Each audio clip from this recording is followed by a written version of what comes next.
Hello guys, welcome back to my channel. আজকের video একটু special because এটা হচ্ছে আমার বার্থডের ব্লগ।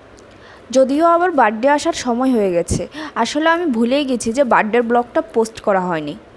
তো সকালবেলা ঘুম থেকে উঠে স্নান করে রেডি হয়ে পুজো দিলাম। পুজো দিয়ে শ্বশুর শাশুড়ি মার আশীর্বাদ নিয়ে দিনটা শুরু করলাম।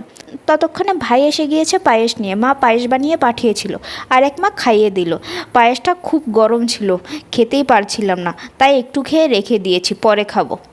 তারপর সকালবেলা ব্রেকফাস্ট করে রান্নাবান্নার পর্ব শুরু। শাশুড়িমা সব কিছু রেডি করে দিল, রান্নাটা আমি করেছি।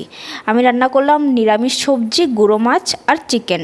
তারপর এর মধ্যে মা চলে আসলো, এসে একটু পরে শুরু করে দিল রাতের জন্য প্রিপারেশান।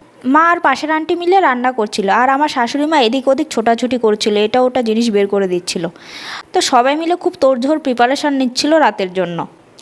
আমার শাশুড়ি মা যে ভিতরে ভিতরে এত প্ল্যান করেছে আমিও জানি না, ইভেন আমার মাও জানতো না। মাও বার্থডের দিন সকালেই শুনেছে, যখন মাকে কল করে বললো একটু অ্যাডভান্স আসতে। এর মধ্যে আমি বিপদে পড়ে গেলাম আর কি। একবার এই বাড়ি পায়েস খাচ্ছি, একবার ওই বাড়ি পায়েস খাচ্ছি। পায়েস খেয়ে খেয়ে আবার সুগার হয়ে যাবে। আমি ভেবেছি হ্যাঁ কেক একটা আনবে, ঘরে ঘরে আমরাই সেলিব্রেট করে নেব, বিকজ ও নেই তো আমারও এতটা সেলিব্রেট করার ইচ্ছে ছিল না। তো এখানে দেখো বিকেলবেলা লুচি বানানোর প্রিপারেশন চলছে, আর আমি ওইখান থেকে একটা গোল্লা এনে সাপ বানাচ্ছি। তো এখানে দেখো পায়েস, লুচি, শাহি পনির সব রেডি হয়ে গেছে।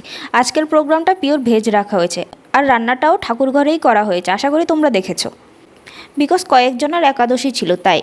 তো সন্ধ্যাবেলা আমি রেডি হয়ে গেলাম কেক কাটিংয়ের জন্য। সবাইও এসে পড়েছে, আর আমি সবার ভিডিও করছিলাম, বিকজ তোমাদের সঙ্গে তো শেয়ার করতে হবে, তাই তো। তারপর কেক কাটার পর সবাই খাওয়া দাওয়া করছে, গল্প করছে, খুব মজা হয়েছে। বাট তাও এতটা খুশি হতে পারছিলাম না, ওকে একটু মিস করছিলাম। আর আমি সারাদিন বারবার গেটের দিকে দেখছিলাম, ও আসলো কিনা, ও আসলো কিনা। তো সবসময় না বলেই আসে সারপ্রাইজ দেবে ভেবে, বাট এবার আর সারপ্রাইজটা পাওয়া হলো না। এটা বলতে হবে, আমার শাশুড়ি মা আমাকে খুশি করার জন্য পুরো চেষ্টা করেছে, আর আমিও খুশি হয়েছি।